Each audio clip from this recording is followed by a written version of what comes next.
Work பண்றீங்களா? இல்ல work தேடிட்டு இருக்கீங்களா? கவர்ன்மெண்ட் 4 லேபர் கோட்ஸ இம்ப்ளிமெண்ட் பண்ணிருக்காங்க. அத பத்தி தெரிஞ்சுக்கோங்க.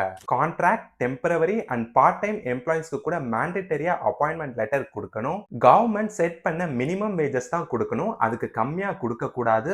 ஐடி அண்ட் ஐடி எனேபிள் சர்வீஸ்ல வொர்க் பண்றவங்களுக்கு மேண்டேட்டரியா எவ்ரி மந்த் 7க்கு முன்னாடியோ ஆர் அன்னைக்கோ சேலரிய கிரெடிட் பண்ணணும். உமன் எல்லா செக்டார்லயும் வொர்க் பண்ணலாம் அண்ட் நைட் ஷிஃப்ட்லயும் வொர்க் பண்ணலாம். ஆனா ப்ராப்பரான சேஃப்டி மெஷர்ஸ் எடுத்திருக்கணும். மெட்டர்னிட்டி லீவ் கம்பல்சரியா 6 மந்த் வித் பேவோட தான் கொடுக்கணும். பிரெக்னன்சி அண்ட் ஆஃப்டர் சைல்ட் பர்த்க்கு அப்புறம் உமனை நைட் ஷிஃப்ட்ல வொர்க் பண்ணணும்னு கம்பல் பண்ணக்கூடாது. மெடிக்கல் பெனிஃபிட்ஸ் கொடுக்குற இஎஸ்ஐசி இந்தியா ஃபுல்லா அவைலபிளா இருக்கு. 10 எம்ப்ளாயிஸ் மேல இருந்து 21,000 rupeesக்கும் கம்மியா சேலரி வாங்குறவங்க மேண்டேட்டரியா இஎஸ்ஐசில ரெஜிஸ்டர் பண்ணிருக்கணும். அபோவ் 40 இயர்ஸ் மேல இருக்கிறவங்களுக்கு கம்பெனி ஃப்ரீயா ஹெல்த் செக்அப் ப்ரொவைட் பண்ணணும். எம்எஸ்எம்இ ஒர்க்கர்ஸ் ஓவர் டைம் மேல ஒர்க் பண்ணா டபுள் வேஜஸ் கொடுக்கணும். மீடியால ஒர்க் பண்றவங்களுக்கு அப்பாயின்ட்மெண்ட் லெட்டர் கொடுக்கணும். கரெக்டான டைம்ல சேலரி கொடுக்கணும். ஹெல்த் இன்சூரன்ஸும் ப்ரொவைட் பண்ணணும். கான்ட்ராக்ட் எம்ப்ளாயி 1 இயர்க்கு மேல ஒர்க் பண்ணாலே கிராஜுவிட்டி அமௌண்ட் ப்ரொவைட் பண்ணணும். கிக் ஒர்க்கர்ஸ்க்கு ஹெல்த் இன்சூரன்ஸ் அண்ட் பென்ஷன்லாம் ப்ரொவைட் பண்ணணும். 15 to 18 இயர்ஸ்க்குள்ள இருக்க யூத் ஒர்க்கர்ஸ்